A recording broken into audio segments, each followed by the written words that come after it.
के पाठ्यक्रम भारतीय बैंकिंग प्रणाली, इंडियन बैंकिंग सिस्टम पर यह व्याख्यान प्रस्तुत है। जब बैंक की बात आती है तो बैंक उद्योग का पूरक माना जाता है। यूँ कह सकते हैं कि बैंक के विकास के साथ साथ उद्योग का विकास होना प्रारंभ हुआ, या उद्योग के विकास में बैंक का महत्वपूर्ण योगदान रहा है। जिस गति से बैंक का विकास हुआ उस गति से उद्योग का विकास भी संभव माना जाता है। बैंक वास्तव में एक ऐसी संस्था है जो वित्तीय कार्य करती है, जो ग्राहकों से जमा लेती है और उसे ऋण के रूप में अन्य संस्थाओं में देती है तथा अपने ग्राहकों की ओर से अन्य कार्य भी करती है। इस श्रेणी में देखें, वेबस्टर शब्दकोश के अनुसार बैंक वह संस्था है जो द्रव्य में व्यवसाय करती है एवं एक ऐसा प्रतिष्ठान है जहां धन का जमा, संरक्षण तथा निर्गमन होता है तथा ऋण एवं कटौती की सुविधाएं प्रदान की जाती है और एक स्थान से दूसरे स्थान रकम भेजने की व्यवस्था की जाती है। इसी श्रेणी में बैंक को परिभाषित करते हुए भारतीय बैंकिंग नियमन अधिनियम 1949 की धारा 5 के अनुसार बैंकिंग से आशय ऋण देने अथवा विनियोग के लिए जनता में जमा प्राप्त करना, जिसे मांग पर अथवा अन्य किसी प्रकार की आज्ञा द्वारा वापस किया जा सके। इसी श्रेणी में महान विद्वान एसी हार्ट ने परिभाषित किया है, बैंक वह है जो अपने साधारण व्यवसाय में लोगों का रुपए जमा प्राप्त करता है, जिसे वह उन व्यक्तियों के चेक स्वीकार करके भुगतान करता है जिसके खाते में वह रुपए जमा किया गया है। इस प्रकार से बैंक को देखें, वेबस्टर शब्दकोश में स्पष्ट वर्णन मिलता है कि यह वो प्रतिष्ठान है जहां धन का जमा, संरक्षण, निर्गमन तथा ऋण की कटौती व अन्य सुविधाएं प्रदान की जाती है। इस प्रकार से बैंक को सरल शब्दों में परिभाषित किया गया है। बैंक का प्रादुर्भाव 17वीं शताब्दी के प्रारंभ में यूरोप में हुआ, जिसके अंतर्गत सन 1609 में बैंक ऑफ एम्स्टर्डम हॉलैंड तथा 1619 में बैंक ऑफ एम्सबर्ग जर्मनी तथा 1694 में बैंक ऑफ इंग्लैंड आरंभ हुआ। धीरे धीरे राष्ट्रों की अर्थव्यवस्था तथा विकास में बैंकों का महत्व बढ़ता गया और यह संयुक्त पूंजी वाले बैंक स्थापित किए जाने लगे। भारत में बैंक का प्रादुर्भाव ईस्ट इंडिया कंपनी या ब्रिटिश काल में प्रारंभ होता है, जब 18वीं शताब्दी में सन 1770 में बैंक ऑफ हिंदुस्तान स्थापित किया गया तथा सन 1786 में जनरल बैंक ऑफ बंगाल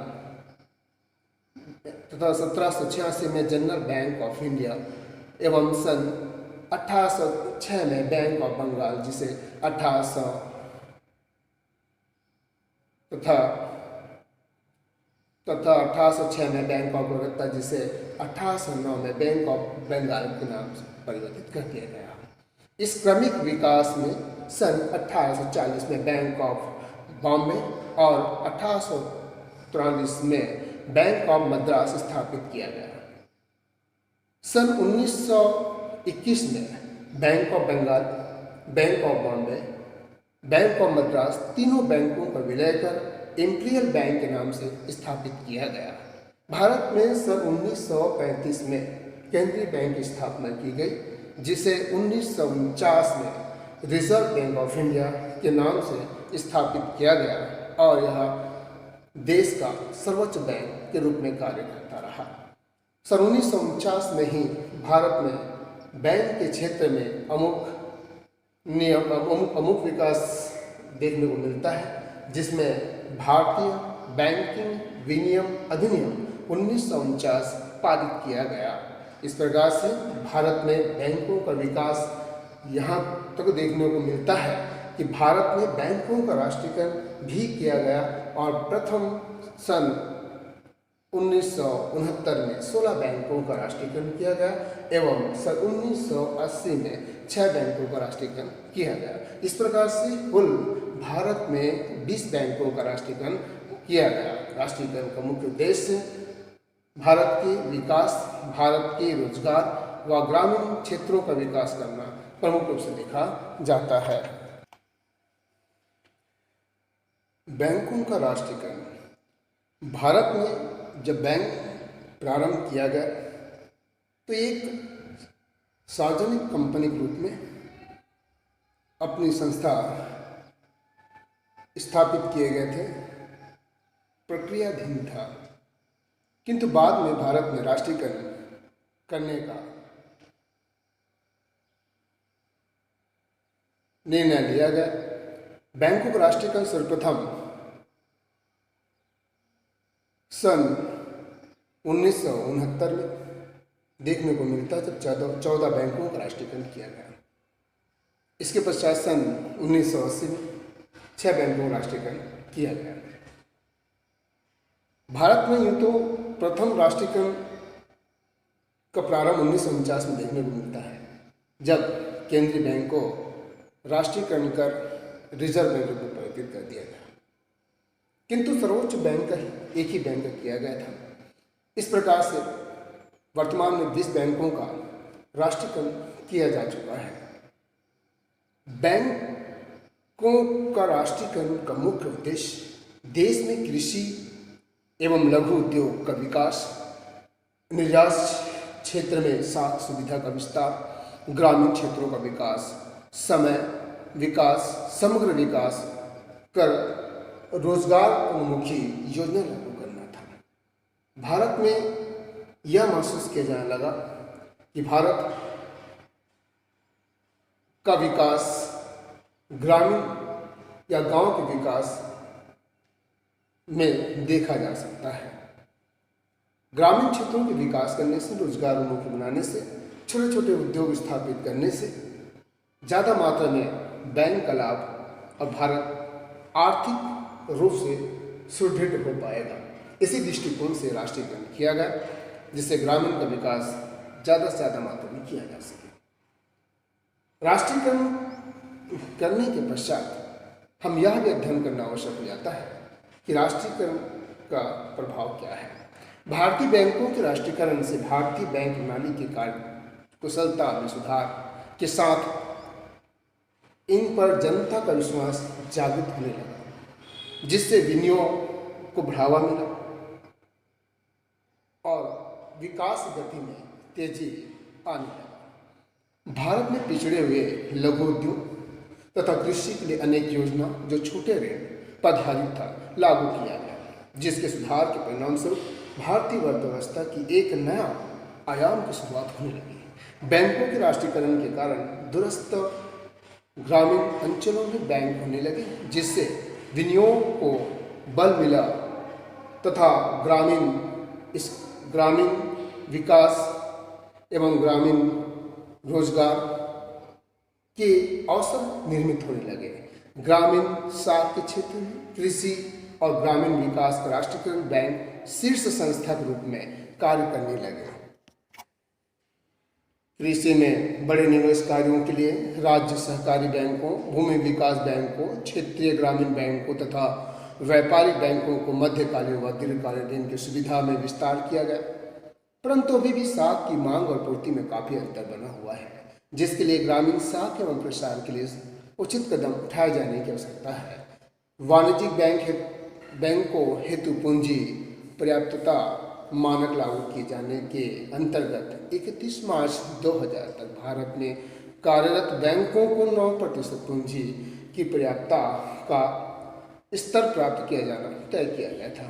केंद्र सरकार ने बैंकों की पूंजी में वृद्धि करने के लिए समय समय पर बजटीय संसाधनों से वाणिज्य बैंक को निश्चित समय अवधि में अपनी गैर निष्पादन आस्तियों के अनुपात में कमी लाने या लाभांश बढ़ाने के स्तर पर उपलब्ध कराते रहते हैं। भारत की वित्तीय व्यवस्था में विकास के लिए समिति के ट्रेजरी बिलों को मुद्रा बाजार उपकरण के रूप में विकसित करना, अंतर बैंक कॉल मनी मार्केट में अल्पकालीन निधि आपूर्तिकर्ताओं के रूप में गैर बैंकों को भी शामिल करना मुख्य था।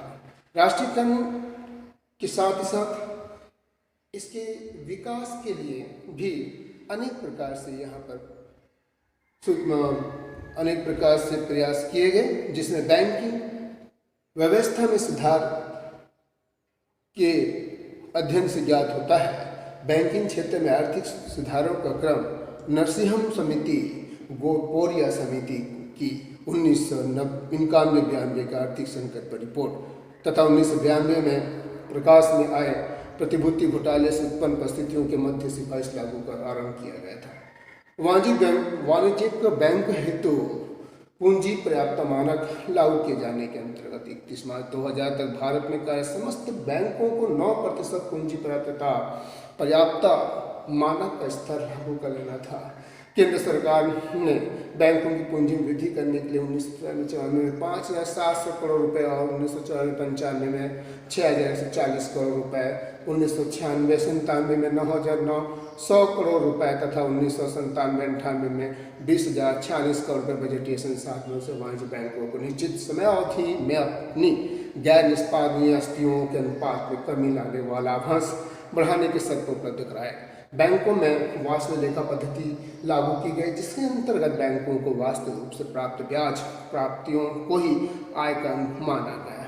बैंकों को कहा गया कि वह अपनी आस्तियों में इस प्रकार से विभक्त करें, इस प्रकार से विभक्त स्टैंडर्ड आस्तियां, सब स्टैंडर्ड आस्तियां, संदेहास्पद आस्तियां, हानिकारक आस्तियां, नकदी प्राक्षित अनुपातों को 15% के शीर्ष स्तर से घटाकर 8% तक तथा सर्वाधिक तरलता अनुपात 38.5% से घटाकर 25% के स्तर पर लाया गया। सावधि जमा में न्यूनतम अवधि 15 दिन की गई। ग्राहकों की शिकायतों के निवारण हेतु बैंकिंग लोकपाल की नियुक्ति की गई।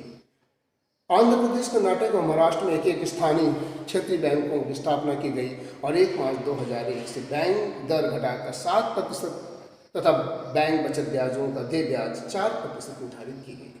बैंकों की राष्ट्रीयकरण बैंकों की जानकारी मिलती है।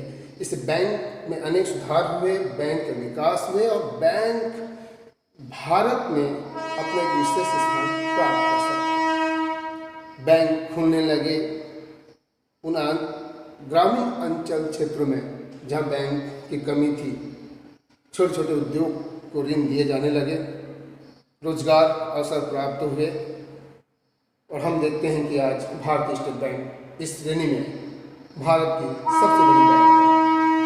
इस प्रकार बैंकों का राष्ट्रीयकरण भारत में बैंकों के लिए एक महत्वपूर्ण योजना रहा, जिसके सफलता से भारत के अर्थव्यवस्था व उद्योग में सफलता स्पष्ट दिखाई देता है।